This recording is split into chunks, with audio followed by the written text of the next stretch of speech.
बिस्मिल्लाहिर्रहमानिर्रहीम। अस्सलाम वालेकुम स्टूडेंट्स। आज की इस वीडियो में आप देखेंगे स्पीच है इंडिपेंडेंस डे के हवाले से।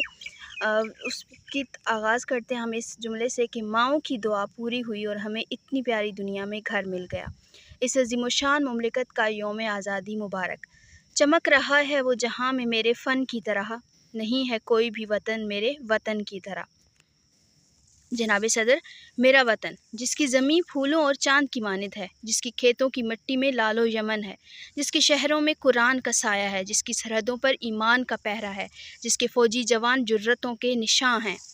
इस ज़मीं के होने से अब हमारा होना है, इस ज़मीं के होने से अब हमारा होना है। ये ज़मीं ही चांदी है, ये ज़मीं ही सोना है।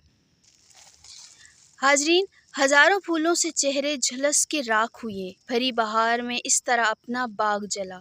मिला नहीं वतने पाक हमको तोहफे में, जो लाखों दीप बुझे तो ये चिराग जला। जी हाँ, ये वतन जो रब्बे ताला की हज़ारहा नेमतों में से एक नेमत है, जिसकी अहमियत हमारे लिए बिल्कुल ऐसे ही है जैसे आँख के लिए बिनाई और दिल के लिए धड़कन की है। इस अज़ीमुशान मुमलिकत को पाने के लिए कायद के जांबाज़ों ने बहुत बड़ी कीमत अदा की है। इस वतन की ज़मीन हमारे जवानों के लहू से तर है, इस वतन की फ़िज़ाओं में नेज़ों से छलनी बच्चों की आहो बका है, इस वतन की हवाओं में बर्चियों की ज़द पे मौजूद बुज़ुर्गों के आंसुओं की नमी है। इस अजीम मंजिल तक पहुँचने वाली राहों ने बेटियों की इज़्ज़त व अस्मत को लुटते देखा है। बकौल शायर, और कितनी माँओं ने लखते जिगर दे दिए, बसते घर दे दिए इस ज़मीं के लिए। कितने कड़ियल जवानों ने सर दे दिए, बालों पर दे दिए इस ज़मीं के लिए। और इस ज़मीं की कसम, अब ये कुर्बानियाँ सब हैं मेरे लिए, मैं हूँ तेरे लिए। जनाब सदर, मगर अफसोस के साथ कहना पड़ता है कि जब इन कुर्बानियों को मद्देनज़र रखते हुए मैं पाकिस्तान की तारीख़ देखती हूँ तो मेरा दिल खून के आंसुओं रोता है। आज हमारा मुल्क बहुत से अंदरूनी और बैरूनी ख़तरात से दो चार है। हर तरफ लाकानूनियत, कत्लो गारत और लूट मार का बाज़ार गर्म है। कौम मुख्तलिफ झंडों और मुख्तलिफ नारों में बट कर रह गई है।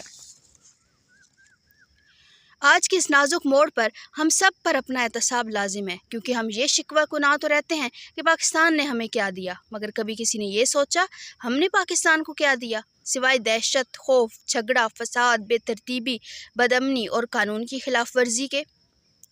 जनाब सदर, हम इंसाफ चाहते हैं मगर इंसाफ करते नहीं। हम अमन चाहते हैं मगर कानून पर अमल करना नहीं। हम खुशी चाहते हैं मगर गम बांटना नहीं। हम हर साल आज़ादी का जश्न मनाते हैं, मगर सदे एहतराम तरीका तो मुलाहिज़ा फ़रमाएँ। उस दिन हम मोटर बाइक बगैर साइलेंसर के चलाते हैं, फायरिंग करते हैं। क्या ये सब हमारी आज़ादी का मतलब है? क्या ज़िंदा कौमें इस तरह आज़ादी का जश्न मनाती हैं? साथियों, अगरचे ये बातें हमें तकलीफ़ दे मालूम होती हैं, मगर हक़ाइक़ से नज़रें चुराना कहाँ की अक्लमंदी है। आज की नस्ल नहीं जानती कि ग़ुलामी क्या और आज़ादी किसे कहते हैं। मेहरबान तो उस खुदा की ज़ात है जिसने इस मुल्क को कायम रखा हुआ है। अगर खुदा बंदों से नज़रें फेर लेता तो आज फिर हम किसी न किसी कौम के ग़ुलाम होते। आइए आज इस सुनहरे दिन पर अहद करते हैं कि आज़ादी की कदर दिलो जान से करेंगे और उसका इजहार सिर्फ तकारीर और तकरीबात तक महदूद नहीं होगा, बल्कि अपने अमल से वतन की आज़ादी को हकीकतन बरकरार रखेंगे इंशाअल्लाह अज़्ज़ व जल। शुक्रिया। तो स्टूडेंट्स, ये थी स्पीच, ठीक है, जो है वो यौम आज़ादी की मुनासबत से। किसी किस्म की यहाँ पे कन्फ्यूजन हो तो आप कमेंट सेक्शन में पूछ सकते हैं। फ़िलहाल दीजिए इजाज़त। अल्लाह हाफ़िज़।